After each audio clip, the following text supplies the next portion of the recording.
I want to welcome you to our solemn memorial service this morning. My name is Tom Swan Hernandez, and I'm the founding president of Veterans for Peace. And also I led the effort to dedicate America's first LGBT Veterans Memorial 15 years ago. I'm also legally blind. That's to be patient with me today. We're here this morning to honor our war dead and deceased veterans. Today we are celebrating the 15th anniversary of America's first Veterans Memorial dedicated solely to lesbian, gay, bisexual, and transgender military service members. This memorial makes the bold statement that the LGBT community is deserving of its very own memorial, just like the Tuskegee Airmen and the Filipino Scouts who died in World War II. This is the very first monument in the country to say the word transgender. We had overcome strong opposition in order to dedicate this memorial. We persevered and helped change the country.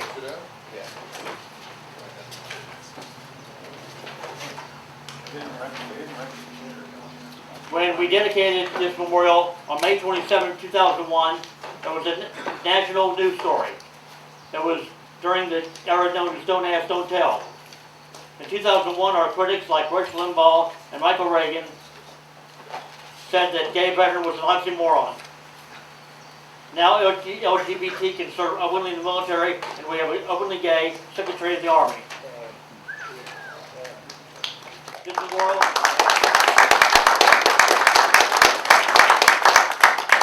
This memorial has become a symbol of LGBT pride and a place of prayer for souls in purgatory. 4 American presidents and 3 California governors have sent special letters about this memorial. We hope to persuade Governor Jerry Brown to establish this memorial as the state of California LGBT Veterans Memorial. This memorial honors many heroes who were forced to keep their sexual orientations a secret. LGBT veterans have been compared to the Jewish war veterans who had to show their old Civil War uniforms to prove they were actual veterans. Some of the heroes we are memorializing today include the following. Army Lieutenant Colonel John Lawrence, who was the lover of Alexander Hamilton, who died in the American Revolutionary War in South Carolina. Lyons Wakeman, the first known transgender soldier to be killed in battle and buried with military honors in a national cemetery. Lyons died during the Civil War. Frank Molden, a gay Army soldier who was killed in World War II, the invasion of the Philippines. And you'll hear more about him in a few minutes. Supervisor Harvey Milk is a deceased veteran of the Korean War. He was a Navy Lieutenant Junior Grade. Air Force Sergeant Leonard Matlovich is a deceased veteran of the Vietnam War. Max Warner, deceased Army veteran who served during the invasion of Panama.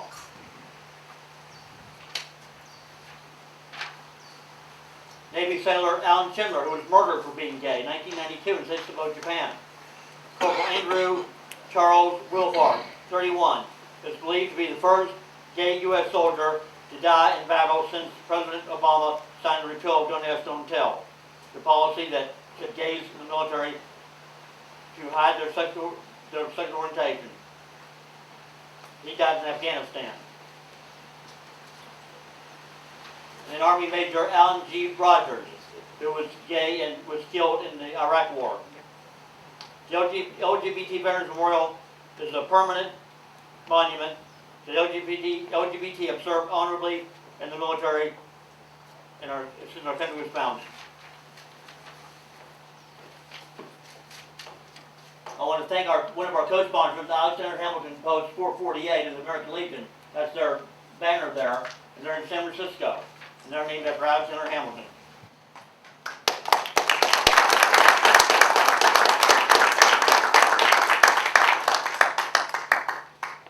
We're very grateful General Wynn's Freedom Band is here. At this time, if you'll stand for our national anthem, please.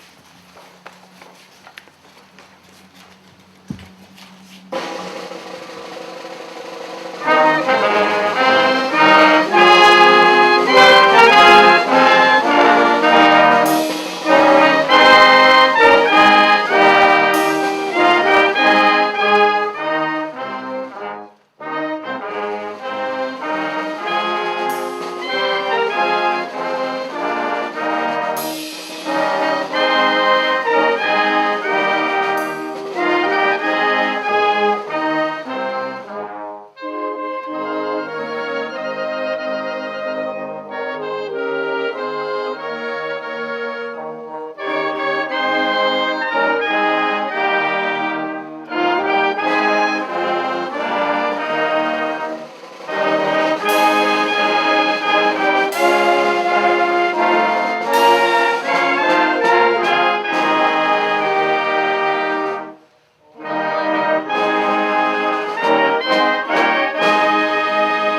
Now we have our opening prayer. And first we're going to have a reading of the World War I psalm in Flanders Field, which was found in the pocket of a Canadian soldier who wrote this poem before he died. And Flanders Field was a big battle in Belgium, and now it's an American military grave site. And so we'll have Mr. Noah Seaton. He's from the Metropolitan Community Church. Good morning. Good morning. In Flanders fields the poppies blow, between the crosses, row on row, that mark our place, and in the sky, the larks, still bravely singing, fly. Scarce heard amid the guns below. We are the dead. Short days ago, we lived, felt dawn, saw sunset glow, loved and were loved, and now we lie in Flanders fields. Take up our quarrel with the foe, to you from failing hands we throw. The torch be yours to hold it high. If ye break faith with us who die, we shall not sleep, though poppies grow in Flanders fields. Thank you. Please join me in prayer. Loving, kind, and gentle Spirit God, we ask in this moment that you draw near to us, to help us and strengthen us to honor our dead. God, you created us and knew us and knitted us in our mother's wombs to be in your image, no matter how we look, no matter how tall, how short, how fat, how skinny, whatever. God, we are yours and yours alone. We thank you for this moment that we can remember those who gave their lives for us, who laid down their precious and only gift. God, we thank you in this moment for Deborah, the general who would not allow her troops to go into battle without her in the front. Perhaps the first lesbian general in military history. We thank you for all of the people you have chosen us to be. We ask in this moment that you bestow blessings upon us as you see fit. In your Son Jesus' name, amen. I want to point out over here to my right, your left, we have Boris Tide, who was my teacher. He passed away a few years ago, but we always remember him on Memorial Day. He was nominated for the Nobel Peace Prize. Then we have a picture of John Castro, who's an Army soldier that died in Iraq that our chapter is named after. Then we have the POW MIA empty chair. There's our POWs, prisoners of war. We wish they could be with us today, but of course they can't, but we want to remember them. I'd like to call upon the Mayor Pro Tem of Cathedral City, Greg Pettis, to introduce elected officials and dignitaries. Say a few words.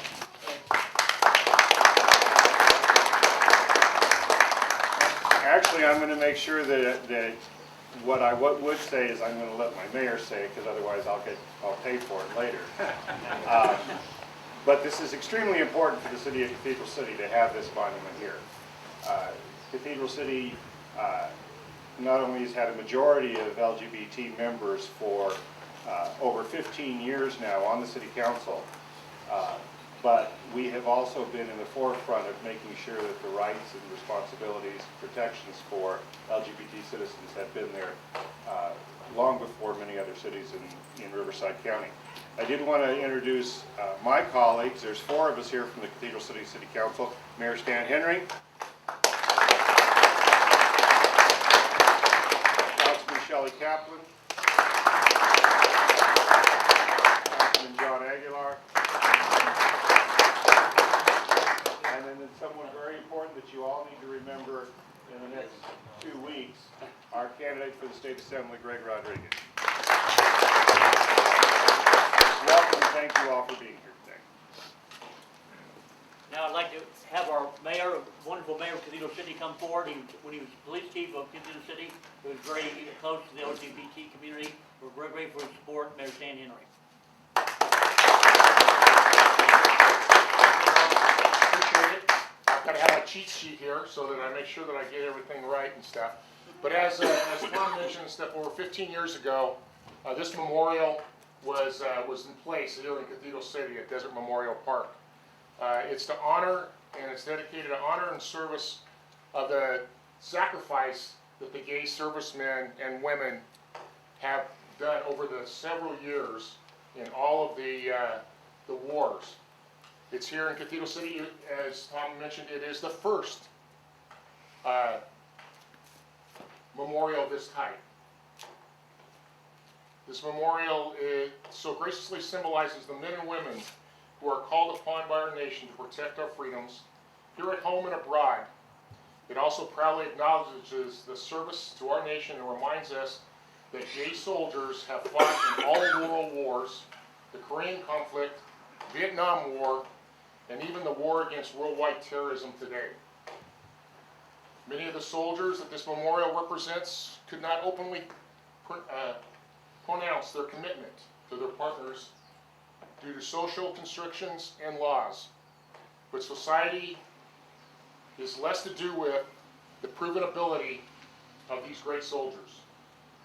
In fact, just getting this memorial dedicated took the perseverance of many great gay soldiers and the strength of our state commander.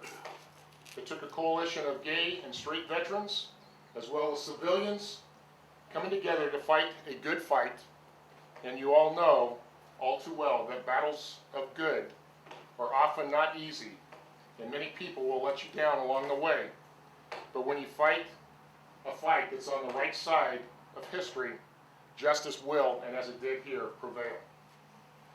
We're fortunate to have that times are changing, and times have changed with societal attitudes, are finally recognizing that all Americans, gay and straight, play a vital role in making our nation strong. We can rejoice knowing that just months ago, as Tom had mentioned, the first openly gay Secretary of the Army was not only nominated, but was confirmed by the U.S. Senate and will lead our nation's largest military branch. Does that change? Yeah.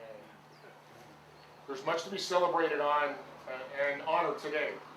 On behalf of the Cathedral City Council, so everybody come up here. Tom?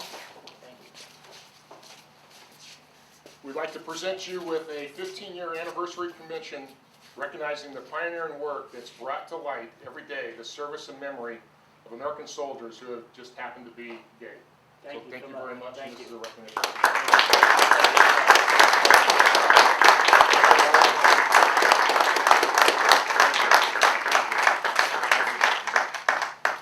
I want to say that Councilmember Kaplan is one of our sponsors of our memorial service this morning. We're very grateful for his support. And we have another dignitary that just arrived. Victoria Kolakowski is the first openly gay transgender judge in America. She has served some open.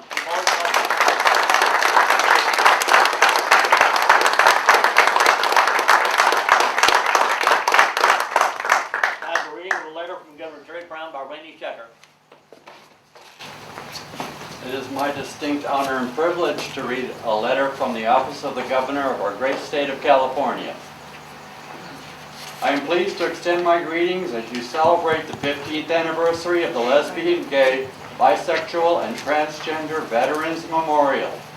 The debt we owe to our fallen heroes in uniform cannot be repaid, but tributes such as your memorial symbolize the deep respect we have for our veterans in the LGBT community who have given generously to ensure the dignity and security of our nation.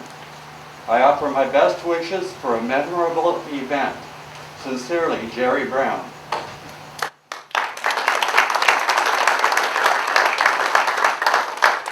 Now have the remarks by real hero, Mario Benfield, the commander of Alexander Hamilton Post 448, San Francisco. He's always in San Francisco to be with us. Mario?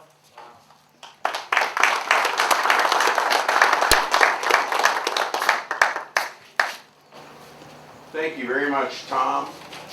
Good morning. Good morning. Today, May 29th, 2016, the 15th anniversary of the first gay, lesbian, bisexual, transgender monument on this continent.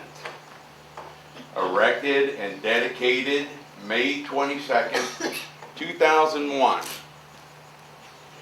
Not far from where I'm speaking is inscribed, "This monument is dedicated in honor of gay, lesbian, bisexual, and transgender veterans who gave the ultimate sacrifice for the cherished freedom we hold dear and enjoy today." Together with Commander John McCaffrey and the 240 war veterans of the American Legion, Alexander Hamilton Post 448, we honor their selfless devotion to this nation. We recognize the outstanding and rigid accomplishments of Commander Tom Swan, a decorated Marine veteran whose steadfast resilience led to this day. His constant and persistent endeavor to make right the master of might has illuminated the path towards tolerant and righteous governance in this country. History will remember long after we are all gone the resolve of tireless and fortuitous citizens who bore their breasts and raised the standard of humanity, not only for American servicemen, members, but for all who have yet to be born. We cannot truly enjoy the fruits of liberty if we forget those lives cut down, unable to attain and achieve their hopes and dreams. So we renew again here today a spirited hope for the nation, our service members, LGBT veterans, 6 years into their ability to serve our country. To help revitalize our military and prepare for whatever it takes to keep our people safe and free. Thank you. He just turned 90 years old, World War II veteran, and he's been very eloquent over the years, speaking out. He was the chairman of the Riverside County Veterans Advisory Committee. He was the AmVets Post 66 commander, and he's been an advocate for veterans for many years, and he was one of our strongest supporters, with vocal supporters of the memorial 15 years ago. He testified before the cemetery trustees and asked them to approve the memorial, to help raise money for the memorial. He was the first treasurer of AmVets Post 66, and please welcome Gerald James.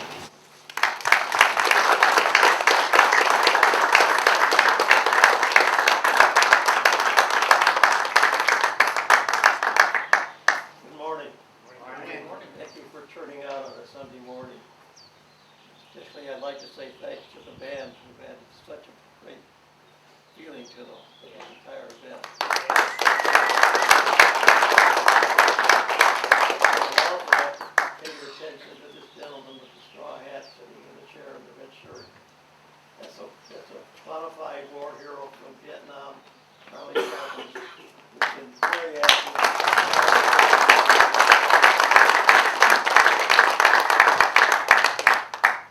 My remarks this morning are actually going to be a repeat of what I said 15 years ago. It's going to be interesting because things have changed so radically since that time. Frank Moulton was a gangly kid, thin as a reed and 6'3". He was a high school geek. Actually, the word geek did not exist when we were classmates. We were children of the Depression, when Little League, Saucer Mom, structured intensive athletics for all youth was a fantasy for the future. Unless you were a truly gifted athlete with a bent for football, basketball, you really missed any chance to participate in organized sports. That's the way it was. And I, like Frank, was a geek. Our parents were too busy keeping food on the table and the rent paid to find time to encourage shy, insecure youngsters into organized sports. Later in college, while in college, I did participate in intercollegiate swimming events, but that's another story. But Frank and I formed a friendship that gave us both strength and love in those difficult days, as the Depression faded away with America's entrance into World War II on December 7, 1942. We were painfully aware of the Depression, as we both had part-time jobs to pick up spending money. Frank worked at a Walgreens drugstore in the Oakland Ellen Bank building, and I was a newspaper carrier for the Chicago Daily News, and later went to work for the National Tea Company as a produce clerk with this grocery chain now lost in history and mega merger. We were much more aware of what our hormones were screaming. Instinctively, we knew that our sexual preference inclined heavily and dangerously for the boys in our school, our classmates. Gay rights, gay pride were light years in the future. We knew what we were, we just didn't know how to put a word on it. But we found comfort in the fact that we were kindred souls. This friendship was one of naive closeness, a pillar of fortitude and guidance during some extremely difficult times. In other words, we muddled through a morass of social rejection that could only come from the pecking order cruelty of any high school social structure. I escaped into the Navy, leaving for boot camp one day after graduation, abandoning trauma, depression, rejection, and Frank. Without a doubt, this move changed my life. Had I stayed home to continue confronting animosity, sarcasm at every turn, I could have easily disintegrated into life-ending despair. Today, such actions by teenage gays are epidemic.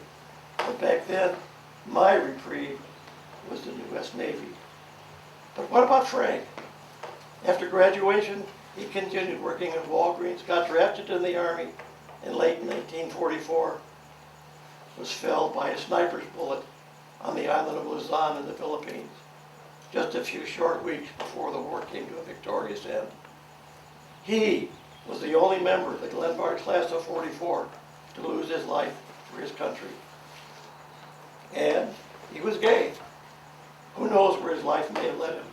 With his inner sweetness, had this gentle soul survived the war, he probably found himself teaching, maybe medicine, law, or garbage collecting. Whatever his career may have shown, he is now a mute issue. His potential and his promise belong to the ages. Maybe we didn't have a word for our sexuality back in those dark days, but that's not a problem today. We've come a long way since we were lost, confused high school boys. I am grateful that I survived this long to witness the evolution of incredible progress for gay rights and recognition. In no small way, we owe a lot to my dear Frank Moulton, as his sacrifice allowed our great country to remain intact, strong, and free. And with gays emerging closer to virtual and total civil rights, we are much more integrated into the social framework than we were in 1944. Sadly, as we enter this new millennium, you gotta remember this was written 15 years ago, there are many countries where gays are imprisoned or put to death. That hasn't changed. So again, thank you, dear Frank. It will be with special pride that I honor you this coming May 27th. On that day, our new AmVets chapter in Palm Springs Gay Veterans will dedicate a beautiful new memorial at the Palm Springs Cemetery, commemorating the sacrifices of gay servicemen and women who made the ultimate sacrifice. For the first time in the history of our republic, we will pay homage to those gay servicemen and women who died in the battlefield with their straight brothers and sisters. News of this event has now reached national attention as talk show hosts Rush Limbaugh and God Hates Fags Fred Phillips are marshaling their forces to organize a major protest at the cemetery. But those of us who survived world wars will not be deterred. By standing proud and honoring our war dead, we will continue the steadfast march against all forces of evil, including fanatical right-wingers. Our presence at this most historic event will state in the strongest possible terms to take their venom to another window. By this dedication, Frank, your memory will endure.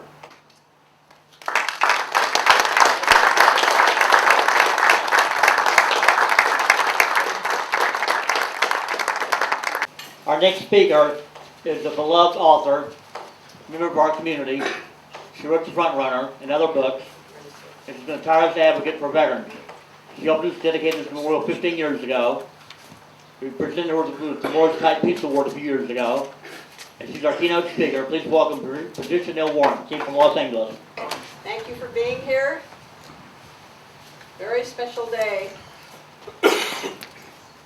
Today brings back vivid images of Memorial Day observances in my Montana hometown right after World War II.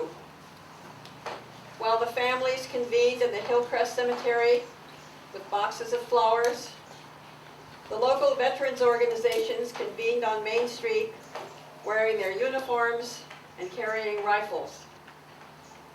They marched west along Milwaukee Avenue, across the railroad tracks and the bridge over the Clark Fork River, and along a half-mile of county road, past hayfields and cow pastures, before reaching the cemetery. Once there, these veterans spent most of the day visiting every grave that had a flag fluttering by the headstone. There they fired a volley of blanks over the grave, and the bugler played taps. Over and over, all day long, the crack of gunfire and the haunting strains of taps echoed across the surrounding fields until every single flag headstone had been visited. Nobody was missed. The purpose of this careful day-long exercise was to remember and recognize every single veteran in that local community of the dead. Some had died in that just-finished World War II. Others had fought in the long-ago Civil War. Remembrance of the war dead and our duty to recognize what we owe them is one of humanity's most ancient customs. Remembrance has its healing side, helping us reconnect with soldiers who were family or friends, who were deeply loved and sorely missed. But remembrance has another side. It requires an integrity of us, the living, as individuals and as a nation. The integrity to remember and recognize every individual who served in war and peace and who may have laid down their lives for our country. The gift of a single life put at risk for us, a life cut off for us, requires that we have the integrity to acknowledge that gift. No one who was served in uniform should be left out. Over the 240 years that our nation has existed, there have been times when we stumbled badly on this integrity. Certain groups of people did get left out because of their race, or religion, or gender, or other characteristic that some in our society viewed as unwelcome in the military. For some of these groups, remembrance finally came after years of civil rights battles. But lesbian, gay, bisexual, and transgender people were still left out. They were expected to answer the call, to serve, even to lay down their lives, while also being required to hide their true nature, to live a lying life, even as they laid down that life. 15 years ago, the Desert Memorial Park led the nation towards change when America's first LGBT Veterans Memorial was dedicated here. The volley was finally fired for countless thousands of LGBT veterans over 240 years. Taps was finally played for them. The open admission that these women and men have served honorably in the military ever since our country was founded. proud to be here today with all of you as we celebrate those 15 years, as we pray for a future where all of America will finally have the integrity to honor the lives and deaths of LGBT soldiers. The United States of America still faces the daily battle of granting liberty and justice for all. But our country must go a step further now to grant remembrance for all. Thank you. Thank you. Thank you. And Mel Tiff, the president of Palm Springs Gay Veterans, is going to have another unveiling like we did 15 years ago. So Mel, you ready?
Kathleen Dorowski, the manager of the cemetery here.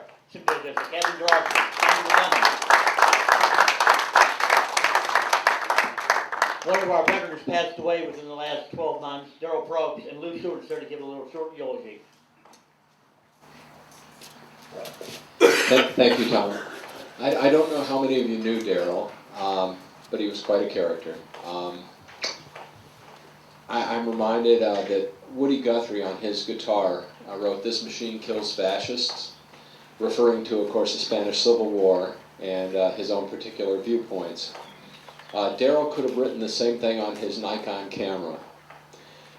Is a contributor to the Stars and Stripes in Vietnam. He took many pictures with it, and he was a dedicated photojournalist. When he came back to this country, he used that camera as an eye to expose corruption and look into all the dark corners where bad things went on. But I know that Daryl had a satisfied mind throughout his life because he would always speak truth to power.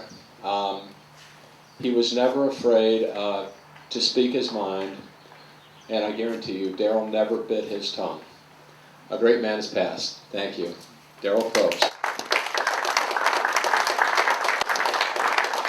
Another person who was not a veteran, but he was a dear friend of veterans, was late George Zander, who passed away in December. And he raised a lot of money to build this memorial. We want to honor his memory, and Greg Rodriguez is here to do that now. Greg is running for state assembly, by the way. I'm not here to campaign, I'm here for George. I knew George since the early 90s in Seattle and worked with him on a lot of causes. And I first of all want to thank all the veterans here that are here today, but more importantly, what veterans and those currently serving did and what George realized is that they sacrificed their lives, whether they were straight, gay, lesbian, bisexual, or transgender, to allow people like George and myself and others to be activists in the community, to advance the rights of women, to advance the rights of gays, lesbians, bisexuals, and transgender people, long before it was fashionable to do so. George started that battle a long, long time ago. As Mayor Henry noted too, is that this memorial took a lot of citizen activism too. And George was one of those citizens that was on the front lines for this memorial, not only raising funds, but advocating for the building of that memorial. That's who George was. And we will always remember that activity, whether it is for the gay, lesbian, bisexual, transgender community, for women, for children being bullied in school, for transgender equality. He was always there on the front lines. Memorial Day, we honor those who've served our country. Nobody can match the service that we get from our armed forces. However, we also honor the services of our public servants like George. George is here with us today, not only in my heart, but also in his husband's Chris Hart here, who's with us today. So God bless you, George. Is Chris Sander here today? Chris is here? Good. We're glad you're here. Now I have our benediction by Noah Seaton again. I just wanted to let you know that I'm a deacon who serves at the Metropolitan Community Church of the Coachella Valley.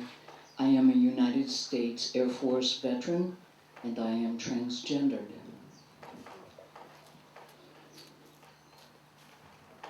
Loving, kind, and gentle Spirit God, as we go out today, let us always remember those who gave their lives for us, who laid down their precious gift.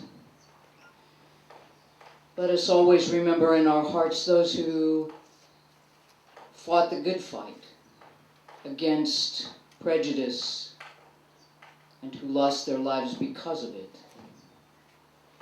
God, we ask you in this moment to guide us and help us to walk your walk and talk your talk, and give us all the blessings that we need to do so. In your Son Jesus' name, so that it may be so for each one of us. Amen. Now I have the presentation of the memorial wreath by Will Page and Charlie Sharbles, two distinguished veterans. And the memorial wreath is sponsored by Desert Daily Guide, the only LGBT magazine here in the desert. So if you'll present the wreath to the memorial.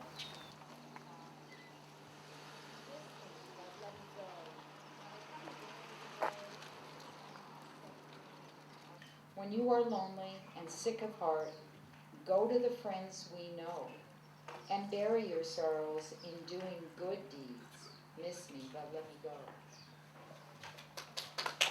Thank you. Now we'll release Bob one at a time. Dr. John Cobble.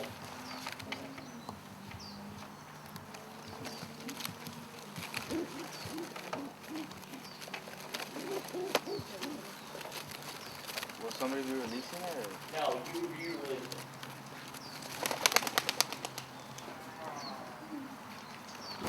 Okay, now we have Chuck Jones.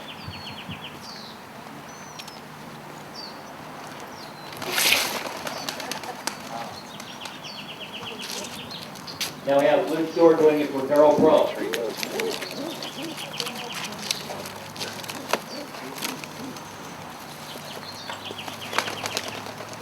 Okay, Greg, would you like to do it for George Sander? Now you people are doing it for Art Sober and Bill Reiser.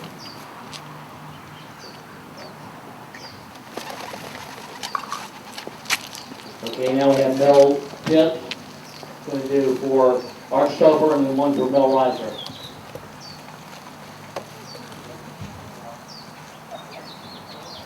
As soon as he gets there, his next step is for Art Stover.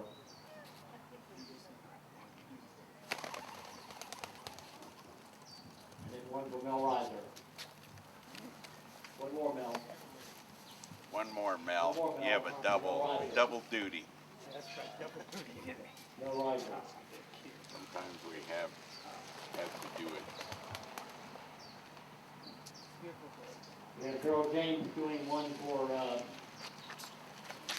several people, three people, Cal Willis, the president.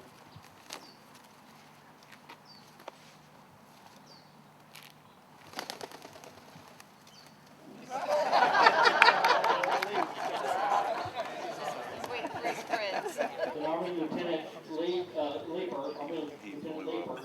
Offie Leeper, who, the University of Iowa, died in Korea. And one for Frank Bolton, who's the main secretary of the 67.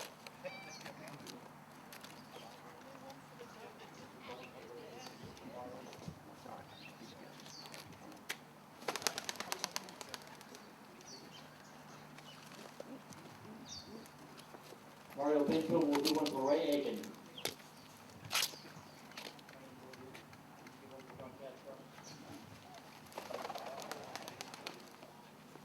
And we have Randy Sutter doing two of them. Navy Seaman Kevin Stott, Nichols.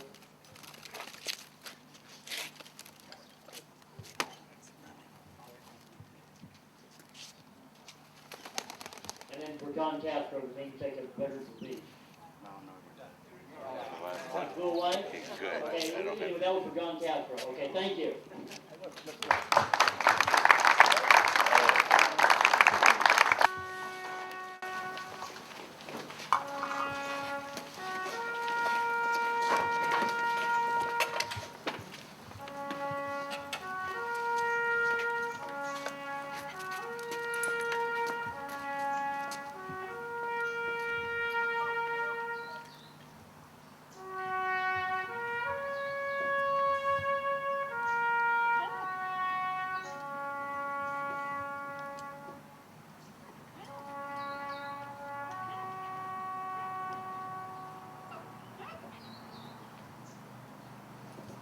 Thank you. That concludes our program.